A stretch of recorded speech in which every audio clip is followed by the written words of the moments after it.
우리 한 절씩 교독하면서 우리 에스겔 35장 1절에서 15절 말씀을 읽습니다. 제가 먼저 1절을 읽겠습니다. 또 여호와의 말씀이 내게 임하여 이르시되 세일산으로 향하고 이르기를 주 여호와께서 이같이 말씀하시되 세일산아 내가 너를 대적하여 내 손을 내 위에 펴서 내가 황무지와 공포의 대상이 되게 할지라. 내가 내 성읍들을 무너뜨리며 내가 황폐하게 되리니 내가 나를 여호와인 줄을 알리라.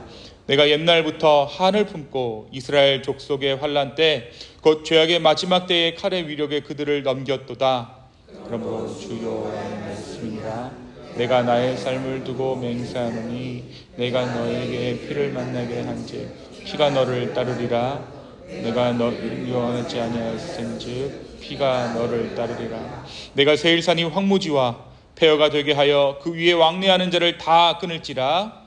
내가 그 여러 산을 치우되 칼에 죽인 정한 자를 내 여러 맷뿌리와 골짜기와 모든 시내에 엎드러지게 하고 너를 영원히 황폐하게 하여 내 성읍들에 다시는 거주하는 자가 없게 하리니 내가 여호와인 줄을 너희가 알리라.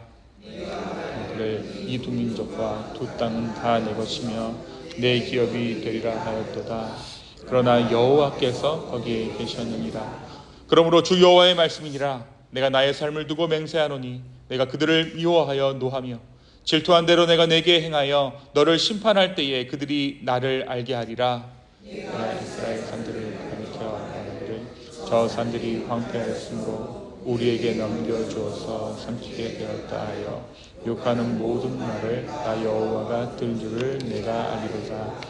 너희가 나를 대적하여 입으로 자랑하며 나를 대적하여 여러 가지로 말한 것을 내가 들었노라. 주 여호와께서 이같이 말씀하셨느니라. 온 땅이 즐거워할 때에 내가 너를 함께 읽습니다. 이스라엘 족속의 기업이 황폐함으로 내가 즐거워한 것 같이 내가 너를 황폐하게 하리라. 세일산아 에돔은 온 땅이 황폐하리니 내가 여호와인 줄을 우리가 알리라 하셨다 하라. 아멘.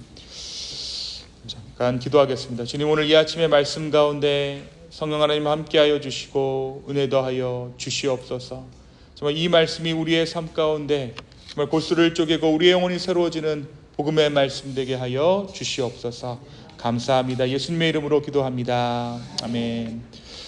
우리가 에스겔서 35장을 나누는데요, 35장은 조금 낯선 본문이라고 할 수 있습니다. 34장까지 이스라엘 목자들을 향한 하나님의 책망이 이어지다가 갑자기 에돔을 향한 심판의 말씀이 등장해요. 에돔. 그러니까 처음 읽는 사람은 왜 여기서 갑자기 이스라엘 이야기를 하다가 에돔 이야기가 나오는가 하고 흐름이 끊기는 것처럼 느낄 수 있죠.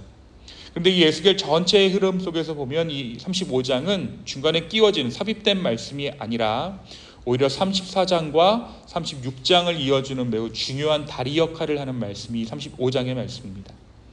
그러니까 34장에서 먼저 하나님은 백성 안의 문제, 그러니까 자기 양을 돌보지 않던 거짓 목자들의 문제를 다루시죠. 그리고 오늘 35장에서는 백성 밖의 문제입니다. 곧 하나님의 백성을 대적하고 그들의 멸망을 기뻐했던 에돔을 심판하십니다. 이렇게 안과 밖의 모든 문제를 정리하신 후에 36장에 이르면 비로소 이스라엘의 온전한 회복을 선포하게 되는 것이죠. 그러니까 하나님께서 회복을 이루시는 방법이 무엇입니까? 하나님께서 회복을 이루시는 방법은 단순히 상처를 덮어두시는 것이 아니에요. 회복을 가로막는 문제를 하나하나 해결하신 후에 새 역사를 시작하시는 것이죠. 그러니까 먼저는 자기 양을 돌보지 않는 목자들을 책망하시고 후에는 에돔을 책망하시고 그 후에 회복을 약속하시는, 오늘 에스겔 35장은 바로 그 회복을 위한 하나님의 공의가 선포되는 말씀이라고 할 수 있습니다. 자, 그렇다면 왜 하필 에돔인가 우리가 좀 생각해 봐야겠죠. 여러분, 에돔은 누구의 후손입니까? 에돔은 에서의 후손입니다. 그러니까 야곱의 후손이었던 이스라엘과는 같은 조상을 둔 형제 민족인 것이죠. 여러분, 형제가 아파하면 가장 먼저 아파해야 하는 것이 누구입니까? 형제가 아파해야 하는 거예요. 제가 여러 가지 인간의 어떤 슬픔 정도를 연구한 연구 결과를 보니까 부모가 돌아가셨을 때도 마음이 아프고 배우자가 먼저 소천했을 때도 마음이 아프지만 형제가 죽었을 때는 어떻습니까? 눈앞이 캄캄해진대요.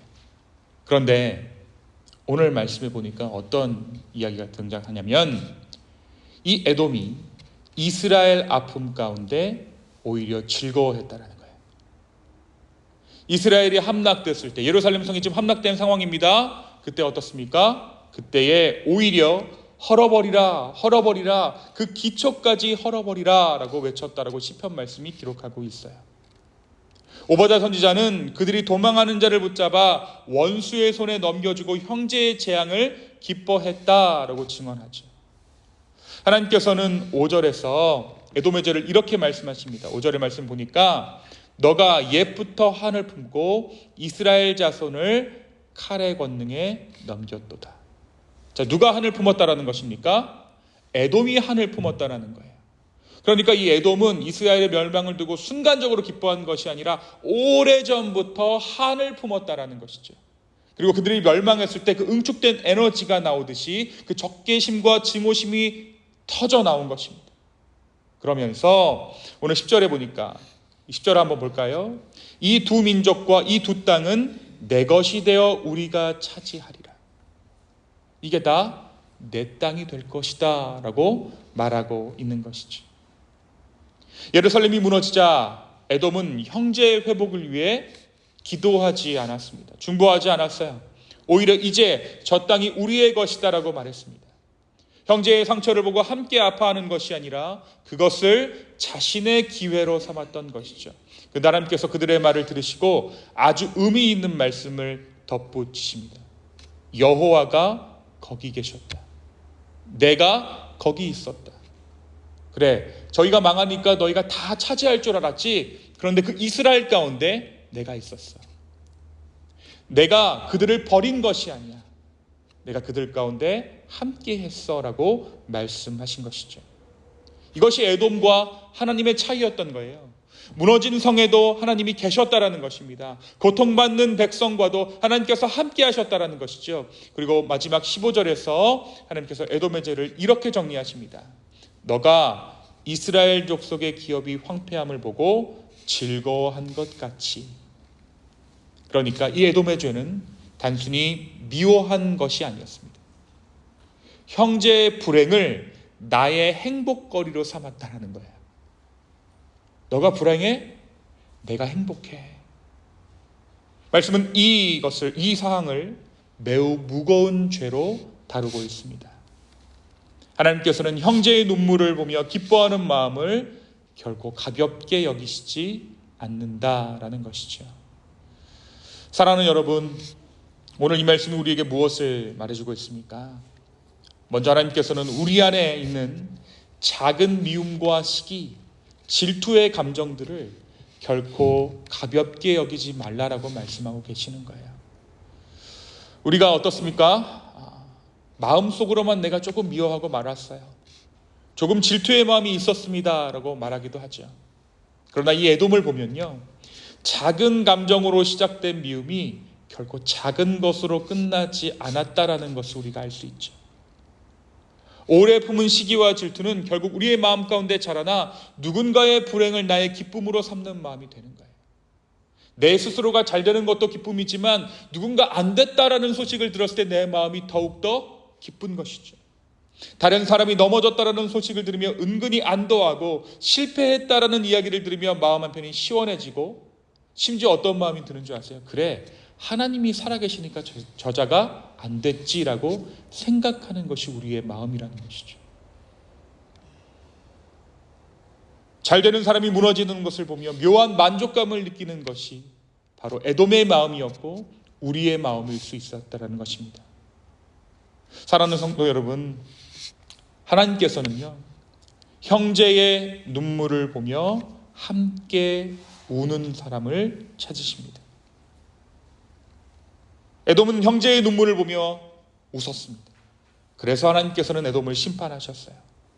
여러분, 이 작은 질투의 마음들이 결국 하나님의 심판을 불러일으킬 만한 죄악된 마음이 된다는 것을 알면서도 자연적으로 발생하는 이 마음을 어떻게 할 수 없다라는 것이 우리의 문제일 거예요. 그죠? 우리가 알아요. 이러면 안 된다라는 것을 알죠. 근데 문제는 이 작은 마음이 언젠가는 우리 가운데 죄악된 마음이 될 거라는 것을 알면서도 떨쳐낼 수 없다라는 것이 우리의 문제입니다. 그래서 오늘 이 아침 우리가 무엇하러 왔습니까? 복음을 붙잡으러 온 거예요. 살아계신 예수님을 다시 한번 경험하기 위해서 그 주님께 우리의 마음을 토하며 기도하기 위해 오늘 이 아침에 저와 여러분이 기도의 자리 가운데 나왔다는 것이죠. 사랑하는 좋은나무교회 성도 여러분, 복음은 우리에게 경쟁할 이유를 없애줍니다. 예수 그리스도 안에서 우리는 이미 하나님의 사랑을 충분히 받은 자들입니다. 그래서 다른 사람이 높아진다라고 해서 내가 작아지는 것도 아니고, 다른 사람이 복을 받는다라고 해서 내가 받을 복이 사라지는 것도 아니에요. 하나님께서 그 사람에게 복을 주었으면 어떤 것을 생각해야 됩니까? 나도 그 하나님의 복을 받을 수 있겠구나라고 생각하면 되는 거예요. 우리가 우리 수준으로 하나님을 생각하니까 하나님께서 곡간터로 저 사람에게 주면 나는 받을 거 없는 거 아니야? 라고 생각한다는 것이죠.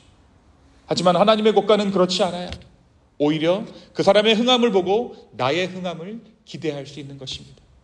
그 사람에게 임한 복음의 신비를 두고 내게 임한 복음의 신비를 묵상할 수 있는 것이 바로 예수 그리스도 복음의 신비인 것이죠. 사랑하는 성도 여러분, 십자가를 아는 사람은 다른 사람의 실패를 결코 기뻐하지 않습니다. 오히려 형제의 아픔을 함께 아파하고 형제의 회복을 함께 기뻐합니다. 그것이 하나님의 마음이고 하나님의 백성의 모습입니다.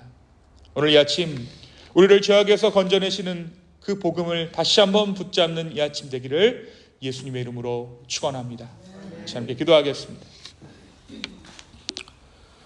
주님, 우리가 주 예수 그리스도의 복음 안에 있으면서도 다른 사람의 불행을 두고 우리의 행복거리로 삼지는 않았습니까? 이 시간 그러한 우리의 죄악된 마음을 회개합니다.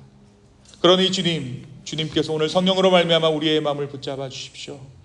그리고 다함이 없는 그 예수 그리스도의 복음, 그 예수 그리스도의 본체를 다시금 경험하는 이 아침 되게 하여 주시옵소서.